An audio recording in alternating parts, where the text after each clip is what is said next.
What if I told you that the most luxurious palaces of the 19th century concealed profound female tragedies within? Behind marble facades and heavy velvet curtains, the quiet dramas of wealthy brides unfolded. Young girls dreamed of a beautiful life, but found themselves in a strict world of endless rules and cold corridors. Young girls from good families married with high hopes for a bright future. They put on expensive silk dresses, adorned their hair with family diamonds, and walked down the aisle on soft carpets. But immediately after the lavish celebration, the doors of the huge house closed, cutting them off from their former world. The young wife lost the right to make her own decisions, becoming merely a beautiful addition to her husband's status. Owning luxurious property meant a complete lack of control over her own life. Wealth required a complete renunciation of personal freedom, turning every day into a difficult ordeal. Watch the video to the end to find out how the ideal picture of a high society marriage ruined these women's lives forever. What if I showed you a time machine that would take us back to the cold bedrooms of Victorian mansions? Every morning began with a long dressing ritual that was more like preparing for a difficult battle. A tight corset restricted breathing, reminding them of the strict framework of their new social status. Maids tightened the laces so tightly that women could hardly take a deep breath. Heavy skirts made of thick velvet made it difficult to move freely through the endless corridors of the mansion. This physical discomfort became a constant companion that could not be shaken off until nightfall. The external beauty of the outfit hid constant fatigue and the inability to simply relax in one's own home. During the day, it was time for obligatory visits, which resembled a complex theatrical production. The young wife had to visit the homes of other wealthy families, leaving her calling cards on silver trays. Conversations in the living rooms revolved exclusively around the weather, fashion, and innocent social news. Sincerity and genuine feelings were considered bad form in this cold society. One had to smile constantly, keep one's back straight, and watch every word one uttered. One careless remark could cause long discussions in the closed clubs of New York. The space of the huge house also emphasized the distance between husband and wife. Their bedrooms were usually located in different wings of the building, connected by long, cold galleries. Meetings between spouses alone were rare and often purely formal. The woman remained alone among expensive tapestries, porcelain vases, and massive mahogany furniture. The silence of these rooms weighed heavily on the psyche, reminding her of her complete loneliness amid immense wealth. The gold clocks on the mantelpieces ticked away the time, which dragged on painfully slowly. The women understood that they would forever remain hostages to their high status. Their fate had been completely written by other people long before the wedding ceremony. We would be very interested to hear your point of view on what you think about such a life in a golden cage. Write about it in the comments and be sure to subscribe to our channel. Are you ready to learn the truth about how social rules governed every step these women took? Life in the mansion was subject to the strictest etiquette, which dictated how they behaved from morning until late at night. A woman could not simply go out alone to stroll in the park or look at shop windows. Any public appearance required the accompaniment of a chaperone, husband, or at least several servants. Independence was seen as a challenge to society and could provoke a loud scandal. Every step outside the home was rehearsed, like an actress stepping onto a lit stage. During the ball itself, the hostess was required to have phenomenal stamina. She had to stand at the entrance for hours, greeting each guest with a warm but restrained smile. In a massive dress, studded with beads and heavy embroidery, it was difficult to even breathe evenly. But the change of scenery did not bring freedom, only a change in the schedule of social events. Instead of evening receptions, there was a series of daytime tea parties, tennis tournaments, and boat trips. The pressure of society remained as strong as ever, only now it was dressed up in light summer costumes. The lack of real business and constant boredom led to the development of melancholy. Women sat for hours at the windows, watching passing carriages and hurried passers-by. Their lives seemed to have come to a standstill. While outside the mansion, the energy of the big city was in full swing. The huge libraries in the houses were rarely used for their intended purpose, remaining only a beautiful element of the interior. Reading serious books was not encouraged, so the days were filled with looking at fashion magazines. The mind, deprived of intellectual nourishment, gradually sank into a state of sleepy apathy. All these strict rules created a solid framework within which life slowly faded away. Wealth provided comfort, but deprived them of the opportunity to breathe freely. Young brides quickly turned into strict matrons who had forgotten their youthful dreams. They got used to their golden cage, ceasing to notice its thick, shiny bars. The perfect facade hid a deep emptiness that had to be accepted. Guess what happened next when these women tried to find solace in secret passions? What I am about to show you is banned in 12 countries. Architectural plans of houses designed for control. The layout of mansions of the Gilded Age was designed to isolate women as much as possible. Massive oak doors with heavy locks separated the women's quarters from the men's. In the masters' rooms, cigars were smoked, politics were discussed, and multi-million-dollar deals were made. The sounds of this real, active life penetrated the women's quarters only as a faint echo. The layout of the building literally emphasized the secondary role of the wife in important decision-making. Even the system for calling the servants was designed in a special way. The buttons were located so that the mistress could get immediate help, but could not do anything secretly. Her movements around the house were recorded by the servants, who always knew where she was. The only place she could be alone was in the dressing room. Among hundreds of heavy velvet dresses, women simply did not have real freedom of movement within their own homes. The mansion resembled an expensive labyrinth in which all paths led back to the bedroom. The interiors reflected the tastes of her husband or fashionable decorators, but rarely those of the mistress herself. Dark wood, massive bronze statues, and dark paintings oppressed the psyche with their size. There was no place in the rooms for light, bright details that would bring comfort. Girls who grew up in more modest and warm homes felt like strangers here. Attempts to change the atmosphere were often suppressed, as the house had to demonstrate the monumentality of capital. The luxury was heavy, gloomy, and completely devoid of human warmth. Many spent hours embroidering in special small living rooms flooded with dim light. The needle rhythmically pierced the fabric, counting the minutes of endless, empty days. The patterns became more and more complex, requiring extreme concentration and attention to small details. This activity allowed them to switch off their thoughts and immerse themselves in a kind of meditation. The embroidered fabrics decorated sofa cushions that no one needed in these lifeless rooms. Thus, talent and time were dissolved in the creation of beautiful but utterly useless things. Architecture and design came together to create the perfect golden cage for their inhabitants. The mansions became magnificent monuments to someone else's vanity and wealth. They had everything for a luxurious life, except freedom and simple human happiness. Young brides entered these doors with bated breath, unaware that they were leaving their freedom outside. Soon they realized that they had become just another expensive acquisition of their influential husbands. If you were moved by this hidden architecture of female sadness, please like this video. The hidden truth that everyone keeps quiet about. A rich woman's wardrobe was an instrument of physical oppression. The number of layers of clothing that had to be worn every day is staggering. Heavy dresses concealed petticoats, thick pantaloons, shirts, and stiff corsets. The total weight of such an outfit could reach 15 kilograms, which a woman wore for hours. Walking up and down the stairs of a mansion with such a load was exhausting physical labor. The clothes literally weighed her down, preventing her from making any sudden or quick movements. The process of changing outfits took place up to 6 times a day, turning into endless torture.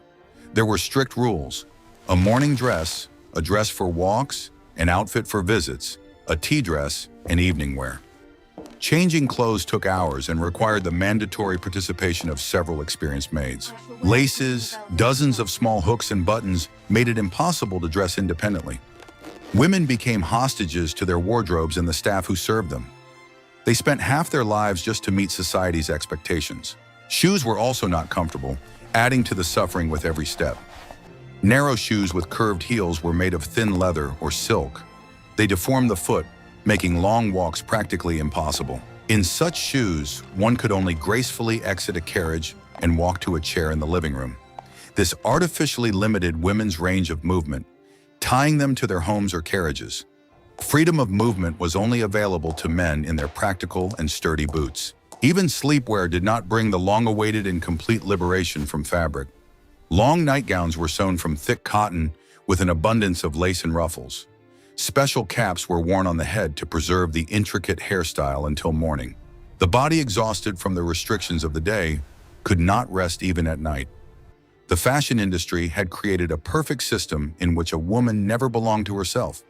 She was a mannequin for displaying her husband's fabrics, lace, and jewelry. Each new season brought changes in styles, forcing her to re-sew her entire wardrobe. This created the illusion of busyness, filling empty days with fittings and fabric selections.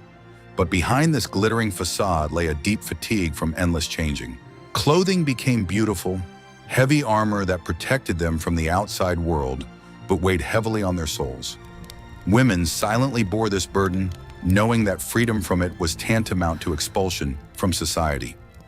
In the next chapter, you will learn how they coped with this emotional coldness. Wedding portraits in wealthy homes always showed an exemplary, flawless couple. Artists carefully painted the details of the dresses, the sparkle of the jewelry, and the noble features of the faces. In these paintings, husbands looked like confident protectors, and wives looked like gentle and submissive companions. However, these paintings often concealed a reality in which there was neither love nor even friendship. A marriage was considered successful if it brought financial benefits and strengthened the social position of both families. The personal feelings of the spouses were irrelevant in a world of big money and ambition. It was categorically unacceptable in society to air dirty laundry or discuss family problems. If the husband was a despot or preferred to spend his time in private clubs, the wife was obliged to remain silent. Any complaint could destroy the carefully constructed facade of prosperity and success. Women learned to smile at receptions even if there had been a major quarrel between the spouses that morning. The art of pretense was perfected, becoming second nature to a society lady. They played the role of happy wives so convincingly that they themselves sometimes began to believe in this illusion. Relations between spouses often descended into a stage of polite, cold indifference. They lived in one huge house, but their paths crossed only at the dinner table. Each had their own circle of responsibilities, their own secretaries, and even different carriages for outings. The man was completely immersed in increasing his capital, trading stocks, and building railroads. The woman remained the mistress of the interior, organizing receptions and buying new outfits. An invisible wall grew between them, which no one even tried to overcome. Women often tried to compensate for the lack of love with uncontrolled spending. Huge bills from Parisian fashion houses flew onto their husbands' desks every month. The purchase of expensive paintings, rare porcelain, and exotic fabrics brought short-lived pleasure. The absence of scandals was already considered a great achievement in this complex world of agreements. The illusion of well-being was maintained for so long that it became an integral part of their reality. They grew old together, remaining essentially complete strangers.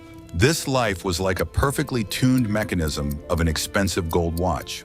The hands moved in a circle, the gears rotated without fail, showing the exact time. But inside this mechanism, there was neither warmth nor the beating of a living human heart. The ideal family of the Golden Age was a beautiful display window, behind which lay an empty store. Young brides who dreamed of a fairy tale received only cold marble and heavy gold. They paid the highest price for this luxury, their one and only unique life. The secret that people pay thousands for, reputation was more valuable than gold and required enormous sacrifices. In the world of big money, the slightest blemish on one's name could destroy a financial empire. One careless word or sidelong glance became grounds for newspaper gossip. A woman bore the responsibility for the image of her entire vast family on her shoulders. Each of her public appearances was evaluated by dozens of critical eyes of envious people and competitors. She had no right to make mistakes, show a moment of weakness, or display sincere anger. If her husband was caught in some shady financial dealings, she had to act like nothing was wrong. She had to show up at the opera, all sparkly with diamonds and a confident smile. It was a signal to society that the family was doing great and the rumors weren't true. Inside, she might have been burning with anxiety, not knowing if they would have a roof over their heads tomorrow. But outwardly, her face remained an impassive mask, betraying not a single emotion. Women's composure saved men's reputations more often than books wrote about it. Society judged women who were widowed at a young age, particularly harshly. They were required to observe the strictest mourning and completely renounce social entertainment. A smile on a widow's face was considered disrespectful to the memory of her late husband. They locked themselves in their dark mansions, becoming voluntary recluses for many years. Any communication with men, even purely business-related, aroused immediate suspicion and condemnation. Reputation demanded that a woman bury herself alive with her spouse. Secrecy became the main trait of character, permeating all spheres of life. It was impossible to confide your secrets even to your closest friends, because tomorrow they could become enemies. Personal diaries were written allegorically so that no one could guess their true meaning. Through their efforts, crude millionaires were transformed into respectable aristocrats of the New World. Without their daily, exhausting labor, this world would have collapsed like a house of cards. But history rarely remembers those who simply stood by, smiling beautifully. An impeccable reputation was a heavy cross to bear with pride. It was impossible to give it up because the well-being of the entire large family was at stake. The women of the Gilded Age became hostages to their own ideal image. They played their roles brilliantly, but never learned what it meant to be simply happy. Their names are carved on marble monuments, but their true feelings have been lost in time. In the next chapter, you will find out what was in the secret diaries of these mysterious ladies. The interior items in luxurious mansions could tell more than the society chronicles. Huge mirrors in gilded frames reflected faces full of hidden anguish every day. They saw how carefully makeup was applied to hide the traces of a sleepless night. Silver combs tangled in thick hair as chambermaids prepared their mistresses for bed.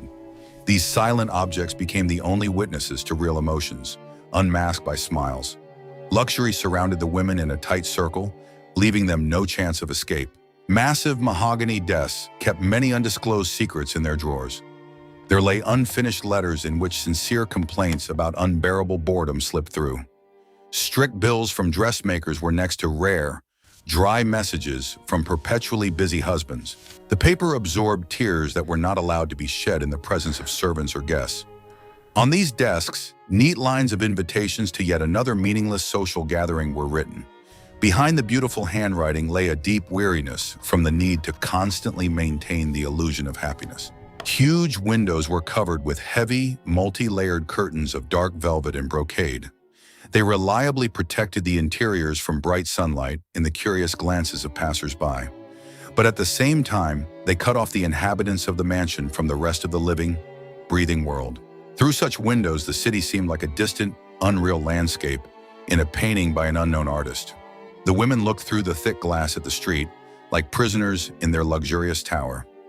Opening a window and breathing in fresh air was considered a violation of strict rules of propriety. Even the portraits of ancestors on the walls seemed like strict supervisors of the young hostess's behavior. The painted faces gazed from the canvases with haughty calm and cold condemnation. They reminded them of the need to meet the high standards of a noble family in any situation. Under their stern gaze, it was impossible to relax or forget one's social status. Art served not to enjoy beauty, but to assert power and tradition. The house was filled not with living people, but with ghosts of the past dictating their laws. Every object in these mansions was imbued with the smell of big money and hidden sadness. Luxury became the perfect disguise for emotional emptiness and chronic loneliness. Young brides, surrounded by these expensive things, gradually became part of the interior themselves. They froze in perfect poses, turning into beautiful accessories to the family silver. Their silent drama unfolded amid the museum-like splendor, leaving no trace in history. Only these old things still remember the coldness of their hands and the weight of their unshed tears. Time was the most ruthless enemy of women locked in luxurious Victorian mansions. Each year that passed took away a piece of their youthful freshness, which no cream could restore. The loss of beauty meant a decline in social status and attention from the surrounding society. In a world where appearance was a woman's main asset, aging was perceived as a real tragedy. Mirrors became a source of constant stress, fixing the appearance of the first wrinkles and gray hairs. Youth slipped away unnoticed, dissolving into an endless series of monotonous social gatherings and tea parties. Gradually, the younger generation of brides began to displace mature ladies from their central positions in society. The press's attention shifted to new, fresh faces and bolder, more modern outfits. Former queens of the ball found themselves in supporting roles, watching the festivities from the sidelines. This gradual oblivion was a painful process of adaptation to a new, less significant social role. They turned into strict matrons, monitoring compliance with the rules from which they themselves had suffered. The cycle of social life continued, mercilessly grinding human destinies and replacing generations. Books and embroidery remained her only faithful companions during those long, quiet years. Her eyesight no longer allowed her to create complex patterns, so her needlework became simpler. The lines of novels often blurred before her eyes, but the process of reading helped pass the empty evenings. They became cold and detached observers, philosophically watching the vanity of other people's lives. It was a protective reaction of the psyche, allowing them to preserve their sanity in the unbearable conditions of isolation. Their calmness was often mistaken for arrogance, without understanding the drama behind it. Huge portraits continued to hang in galleries, reminding them of what they once were. Young faces looked out from the canvases with defiance and hope, unaware of their future. Older ladies often avoided looking at these paintings so as not to reopen old wounds. The difference between the image and reality was too striking and painful to contemplate on a daily basis. Art captured the moment of triumph, forever concealing the long years of slow decline that followed. These portraits became beautiful tombstones on the graves of their long-dead maiden illusions. This was how the story ended for many young brides who had once stepped into the glittering world of big money. The golden cage remained standing, waiting for new captives willing to sacrifice their freedom for status. And the old mistresses turned into ghosts wandering the cold corridors of their magnificent prisons. Their lives were like a beautiful but very sad play with a predictable ending. The mansions of the Gilded Age still hold this pain, hiding it behind thick walls. We can only guess how many invisible tears have been absorbed by these antique silk wallpapers. The night hours were the only time when a woman could finally be alone with herself. The maids went to their rooms, the doors closed, and the heavy corsets were removed until morning. In this silence, all masks fell away, revealing the true face of a tired and deeply lonely woman. She could only cry into her pillow so as not to wake her husband or attract the attention of the servants.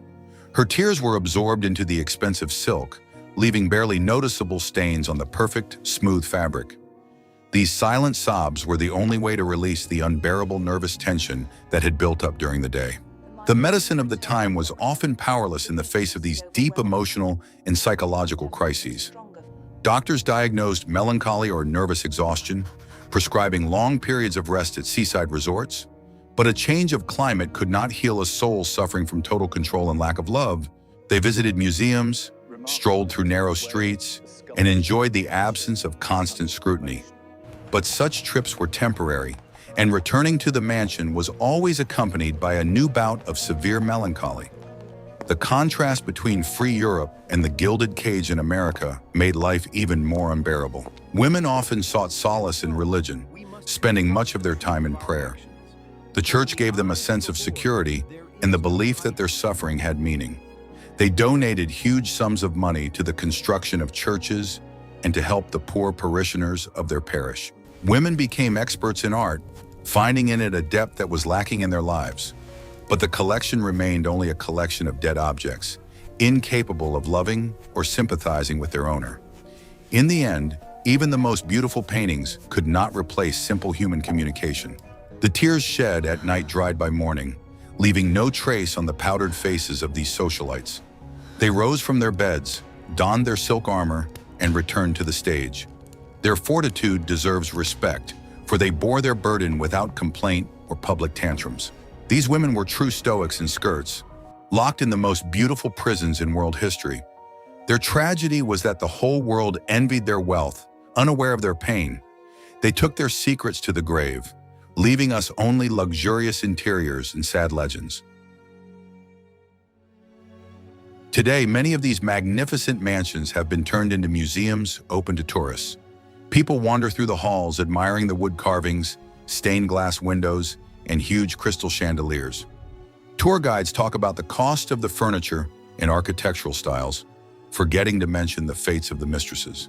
Tourists see only the glittering shell, unaware of the price that was paid for it. The space that was once a place of loneliness and tears is now filled with idle curiosity and camera flashes. History has preserved the wealth, but erased from memory the vivid emotions of those who lived here. The fates of these women make us think about what true freedom and real happiness are. It turns out that a golden cage remains a prison, even if its bars are decorated with the most expensive diamonds. The society of that time created an ideal mechanism of oppression based on the fear of losing reputation. Studying this mechanism helps us better understand the nature of social pressure at any time. The women of the Gilded Age showed how far a person can go in their desire to meet the expectations of others. Their lives are a warning about how dangerous it is to live for the opinions of those around you. A person's true value is not measured by the number of balls they attended in a season.